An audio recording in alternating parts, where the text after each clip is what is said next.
सर्वेभ्यो नमो नमः। यूपी के अध्ययन में आज हम सर्वप्रथम महाकवि बाणभट्ट का जीवन परिचय देखेंगे। जिसमें सर्वप्रथम बाणभट्ट के वंश वृक्ष का अध्ययन करेंगे। तो बाणभट्ट का वंश वृक्ष में जिसमें सबसे पहले वत्स का नाम आता है, वत्स के बाद कुबेर। ठीक है, अब कुबेर क्या थे? तो कर्मकांडी श्रुति शास्त्र संपन्न ब्राह्मण थे। कुबेर के बाद पाशुपत, पाशुपत के बाद अर्थपति, अर्थपति इनके 11 पुत्र हुए, ये इंपॉर्टेंट नहीं है। और पाशुपत के बाद अर्थपति, अर्थपति के पुत्र हुए चित्रभानु।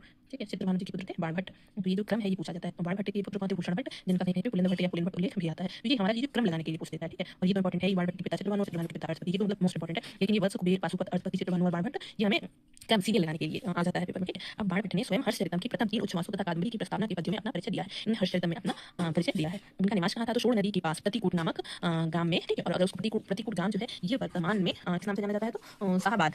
ठीक है, शाहाबाद नाम से जाना जाता है। शाहाबाद, आरा, और ये दो कहाँ पे है? बिहार में है। ठीक है, अब आते हैं हमें राजाश्रय, मतलब कि किस राजा के राज्य में ये कार्य करते थे? तो सम्राट हर्षवर्धन के ये सभा पंडित थे। ठीक है, पितामह अर्थपति, जो कि मैंने कहा था ये क्रम इंपॉर्टेंट है। इनका अलग से भी पूछता है कि इनके दादाजी कौन थे? पितामह अर्थपति और पिता थे चित्रभानु। ठीक है, अर्थपति थे इनके दादाजी और बाणभट्ट जी के पिता चित्रभानु, और चित्रभानु के पिता अर्थपति, और अर्थपति हुए बाणभट्ट के दादाजी। ठीक है, माता थी इनकी राजदेवी और जो पत्नी थी इनकी वो थी कवि मयूर भट्ट की बहन।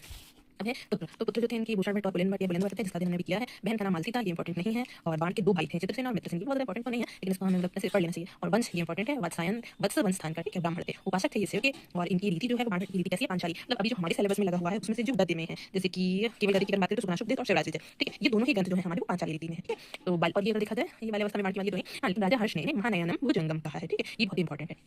ये है बाण का समय तो 7वीं शताब्दी का पूर्वार्ध। ठीक है, अगर ये ऐसे देखा जाए तो 6ठी शताब्दी का। ठीक है, 6ठी शताब्दी का उत्तरार्ध, 6ठी शताब्दी का उत्तरार्ध और 7वीं शताब्दी का पूर्वार्ध माना जाता है। ठीक है, अब बाणभट्ट का जो ये जो रचनाएं हैं वो देखते हैं। कादंबरी एक कथा है, हर्षचरितम आख्यायिका है, चंडी शतक जो है वो एक मुक्तक काव्य है, मुकुट ताड़ितम एक नाटक है, और पार्वती परिणय एक नाटक है। ठीक है, और ये भी एक इंपॉर्टेंट है, मतलब बाणभट्ट के विषय में विद्वानों के कथन क्या कह रहे हैं। ठीक है, वश्यवाणी कवि चक्रवर्ती, ये हर्षवर्धन की उपाधि है। ठीक है, महानयन भुजंगा, ये भी हर्षवर्धन की है। बाणस्तु पंचानन, ये श्री चंद्रदेव की है। पंचबाणस्तु बाण, ये जयदेव की है। गद्य सम्राट बलदेव उपाध्याय। वाणी बाणो बभुआ गोवर्धनाचार्य। कविता कमिनी कौतुक जयदेव। कविता तरु गहन विहरण मयूरः वामन भट्ट बाण, कवि वामन भट्ट के द्वारा। ये ठीक है, कविता कनन केसरी, ये चंद्रदेव की है। भट्ट बाणस्य भारतीम, गंगा देवी बहुत इंपॉर्टेंट नहीं पूछा जाता है लेकिन बाकी ऊपर की इंपॉर्टेंट है। तो आते हैं वाणी बाणस्य मधुर शिलस्य, ये धर्मदास की है। और बाण कवि नाम एक चक्रवर्ती, ये सुडल की है। गद्य कवि नाम निकषम वदंती, आलोचक, और तुरंग बाण की भी आलोचक है। और बाणो उच्चिष्टम जगत सर्वम, ये समालोचक की इंपॉर्टेंट है। ठीक है, तो इसमें से ज्यादा नहीं लेकिन ये शुरुआत वाले इंपॉर्टेंट है। और एक है बाणो उच्चिष्ट जगत सर्वनम, और बाण कवि नाम ए चक्रवर्ती शुडल, ये इंपॉर्टेंट है। आगे हम और अध्ययन करेंगे ऐसे छोटे वीडियो में कुछ करेंगे सुना शोक का अध्ययन भी।